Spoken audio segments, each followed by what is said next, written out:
हैकल सुलेमानी और ताबूत सकीना का जिक्र मजहबी तारीख के हवाले से बहुत ही कसरत से सुनने को मिलता है, लेकिन हक़ाइक़ का इल्म बहुत कम पाया जाता है। अगरचे मुसलमानों, ईसाइयों और यहूदियों में इसके मुतालिक मुख्तलिफ आरा बयान की जाती हैं, ताहम अहम नुकात व वाक़यात पर तारीखदानों का इत्तेफाक पाया जाता है।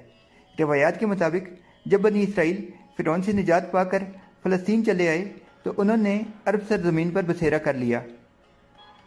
हज़रत मूसा अलैहिस्सलाम के बाद बनी इसराइल की रहनुमाई हज़रत तालूत अलैहिस्सलाम, हज़रत दाऊद अलैहिस्सलाम और हज़रत सुलेमान अलैहिस्सलाम ने की। ताबूत सकीना के मुतालिक बताया जाता है कि ये हज़रत आदम अलैहिस्सलाम को दिया गया था और उनसे हज़रत दाऊद अलैहिस्सलाम तक पहुँचा।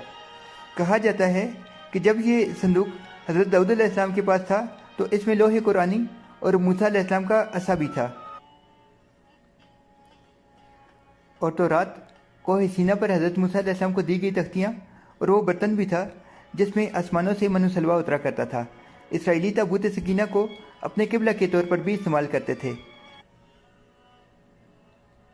हैकल सुलेमानी की तमीर से पहले यहूदियों के यहाँ किसी भी बाकायदा हैकल का ना कोई वजूद था और ना ही इसका कोई तसव्वुर था।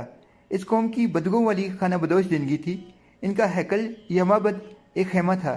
इस खेमे में ताबूत सकीना रखा होता था जिसकी जानिब रुख करके ये लोग इबादत किया करते थे। रिवायात के मुताबिक ये ताबूत जिस लकड़ी से तैयार किया गया था उसे शमशाद कहते हैं और इसे जन्नत से हज़रत आदम अलैहिस्सलाम के पास भेजा गया था। ये ताबूत नस्ल दर नस्ल अम्बिया से होता हुआ हज़रत मूसा अलैहिस्सलाम तक पहुँचा। यहूदी इस ताबूत की बरकत से हर मुसीबत और परेशानी का हल निकाला करते थे। मुख्तलिफ अक़वाम के साथ जंगों के दौरान इस संदूक को लश्कर के आगे रखा करते थे। इसकी बरकत से दुश्मन पर फतह हासिल किया करते थे।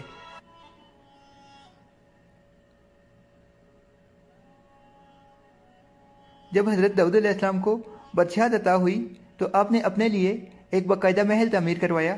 एक दिन उनके जहन में ख्याल आया कि मैं खुद तो महल में रहता हूँ जबकि मेरी कौम का माबद आज भी खेमे में रखा होता है। ये बाइबल की रवायात है जिसे बाइबल में कुछ यूँ बयान किया गया है कि बादशाह ने कहा, मैं तो देवदार की शानदार लकड़ी से बने हुए एक महल में रहता हूँ मगर खुदावंद का ताबूत एक खेमे में पड़ा हुआ है। चनांचे हज़रत दाऊद अलैहिस्सलाम ने ताबूत सकीना की हिफाजत के लिए एक मजबूत इमारत तामीर करने का फ़ैसला किया और ये इमारत हज़रत सुलेमान अलैहिस्सलाम के दौर में मुकम्मल हुई और इसे हैकल सुलेमानी का नाम दिया गया। ताबूत सकीना इस इमारत में अहले बाबिल के हमले तक महफूज रहा। बाज़ तारीखदानों का कहना है कि अहले बाबिल इसे अपने साथ ले गए, जबकि एक राय ये भी है कि इसे आसमानों पर उठा लिया गया। 586 कबल मसीह में बख्त नसर ने उनके मुल्क पर हमला किया, उनका हैकल मुकम्मल तौर पर तबाह कर दिया। हैकल में से ताबूत सकीना निकाला, 6 लाख के करीब यहूदियों को कत्ल किया, तकरीबन 2 लाख यहूदियों को कैद किया और अपने साथ बाबल, जिसे आजकल इराक कहते हैं, वहाँ ले गया। शहर से बाहर यहूदी गुलामों की एक बस्ती तामीर की जिसका नाम तल अबीब रखा। 70 साल तक हैकल सफ़ा हस्ती से मिटा रहा। दूसरी तरफ बख्त नसर ने ताबूत सकीना की शदीद बेहुरमती की और इसे कहीं फेंक दिया। कहा जाता है कि इस हरकत का अजाब उसे और उसके मुल्क को इस तरह मिला कि सन 539 कबल मसीह में ईरान के बादशाह साइरस ने बाबल पर हमला कर दिया और बाबल के वली अहद को शिकस्त फाश देकर बाबली सल्तनत का मुकम्मल खात्मा कर दिया।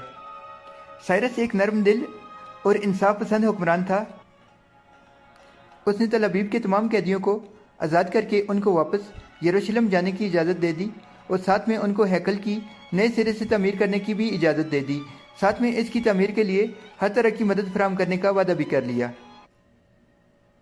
हैकल सानी अपनी इजाफी तामीरात समेत 4.5 साल के अरसे में यानी 520 से 515 कबल मसीह को पाया तकमील तक पहुँचा, लेकिन इस बार इसमें ताबूत सकीना नहीं मिल सका। इसके बारे में आज तक मालूम नहीं हो सका कि बख्त नसर ने उसका क्या किया। कुछ लोगों का कहना है कि इस मुकद्दस संदूक की मज़ीद तौहीन से बचाने के लिए इसे अल्लाह ताला के हुक्म से किसी महफूज मुकाम पर मुअज्जज़ाना तौर पर छुपा दिया गया जिसका किसी इंसान को इल्म नहीं, लेकिन यहूदी इसकी तलाश में पूरे अर्ज़ को खोद डालना चाहते हैं। हज़रत ईसा अलैहिस्सलाम के आसमान पर उठाए जाने के 70 साल बाद एक बार फिर यहूदियों पर अल्लाह ताला का अजाब नाजिल हुआ। इस बार इस अजाब का नाम टाइटस था। ये रोमी जर्नैल बाबिल के बादशाह बख्त नसर से भी ज़्यादा जालिम साबित हुआ। उसने एक दिन में लाखों यहूदियों को तहो तहक कर दिया।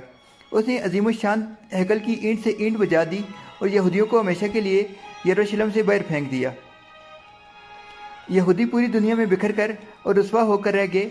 कमोबेश 1800-1900 साल तक भटकते रहे। रोमियो ने इस हैकल की जगह एक कलीसिया की तामीर की, और जब हज़रत उमर फारूक रज़ियल्लाहु अन्हु ने इस सरजमीन को फतह किया तो रोमियो के कलीसिया से कुछ फासले पर दुआ फरमाई, जहां मस्जिद अक्सा की तामीर की गई। यहूदी ये दावा करते हैं कि जिस जगह मस्जिद अक्सा कायम है वो उनकी है, अगरचे वो पूरा खित्ता मुसलमानों के लिए मुकद्दस समझा जाता है। यहूदियों का ये मानना है कि हैकल सुलेमानी को दोबारा तामीर करने के लिए मस्जिद की कुर्बानी देना ज़रूरी है, ताहम मुकद्दस तबरुकात की तलाश के नाम पर मस्जिद अक्सा की बुनियादों को खोखला कर दिया गया है। इसके अलावा यहूदियों का यह भी अकीदा है कि हैकल की एक बचाने वाली पसमानदा दीवार, जहाँ एक दरवाज़ा भी है, क़यामत से कबल उनके आखिरी नबी और बादशाह के लिए राह हमवार करेगा। यही वजह है कि वो अपने लोगों को इस दरवाजे के सामने दफन करने को तरजीह देते हैं। उन्हें यकीन है कि जब इस दरवाजे से उनका बादशाह निकलेगा तो उसके पीछे तमाम मुद्दे उठकर खड़े हो जाएंगे, जबकि इस्लामी तालीमात के मुताबिक क़यामत के करीब दज्जाल का ज़हूर होगा और तमाम दुनिया के यहूदी उसकी बादशाहत और नबूवत को तस्लीम कर लेंगे। मुल्क दर मुल्क बिखरी हुई यहूदी कौम सन 1896 ईस्वी में एक जगह इकट्ठी हुई। उनके मजहबी नज़रिए के मुताबिक उनका ख्याल है कि हमारा मसीहा यानी दज्जाल आएगा, ये इसराइली रियासत कायम करेगा और यरूशलेम से पूरी दुनिया पर हुकूमत करेगा। उन्होंने सहूनियत यानी यहूदियों को फ़लस्तीन में आबाद करने का मंसूबा बनाया। यहूद कौम की सकाफत, नज़रिया और सियासी और कौमी उमंगें एक हैं, और ये कि हर यहूदी इसराइली रियासत के क़याम के लिए यरूशलेम को हिजरत करे। उनके नज़दीक कोई यहूदी उस वक्त तक सच्चा सहूनी करार नहीं पा सकता जब तक वो इसराइल में यरूशलेम को हिजरत न कर लें।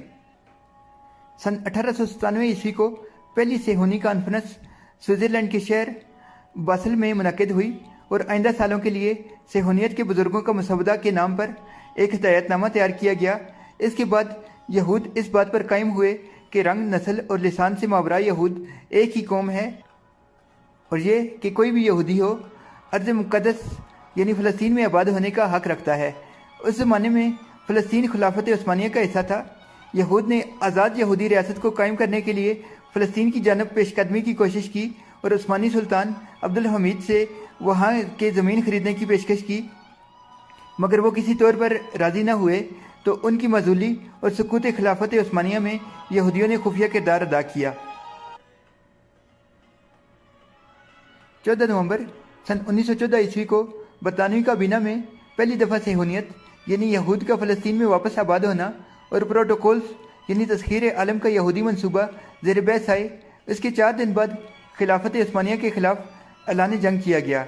21 जनवरी सन 1915 ईस्वी को बरतानवी काबीना में फ़लस्तीन का मुस्तकबिल पेश हुआ और 12 जुलाई सन 1917 ईस्वी को सूदी और सरमायादाराना निज़ाम के अहम सतून लॉर्ड रोथशील्ड ने पहला ड्राफ्ट तैयार किया, जिसके एक माह बाद अगस्त में बिलफोर्ड डिक्लेरेशन ने ऐलान किया कि बरतानवी हुकूमत यहूद के मादरे वतन फ़लस्तीन के क़याम में तमाम कोशिशें सर्फ करेगी और दुनिया के हर यहूदी को यहाँ बसने का हक़ हासिल होगा। इसके बाद सन 1919 ईस्वी को पहले यहूदी काफ़िला लंदन, पेरिस, ब्रिलन और न्यूयॉर्क जैसे रंग बिरंगे शहरों को छोड़कर हिफा और तल अबीब के रेगिस्तान में जाकर आबाद हुआ। तल अबीब, जहाँ आज अमरीकी सफारतखाना कायम है, ये मगरब के रंगारंग मॉडर्न शहर छोड़कर यहाँ साइंस, टेक्नोलॉजी और ऐशो इशरत के लिए नहीं आए, बल्कि उनके ख्याल के मुताबिक यहाँ उनका मसीहा आने वाला है जो रियासत इसराइल कायम करेगा और ये सारी दुनिया पर हुक्मरानी करेगा और बैतुल मक़दस की जगह हैकल सुलेमानी बनाएगा। 1948 ईस्वी में इसराइल मुल्क बना। अपने क़याम के पहले 19 साल हमसाया अरब ममालिक से लड़ा और 1967 को इसराइल ने मिस्र, उर्दन और शाम से लड़ाई में 5 मकामात पर कब्जा कर लिया। ये मकामात गज़ा की पट्टी, सराय सीना, मशरक़ी यरूशलेम, गोलान की पहाड़ियाँ और दरियाए उर्दन का मगरबी किनारा थे। यूँ 8020 मुरबा मील और 60 लाख से ज़्यादा आबादी का ये नाजायज़ मुल्क इसराइल है।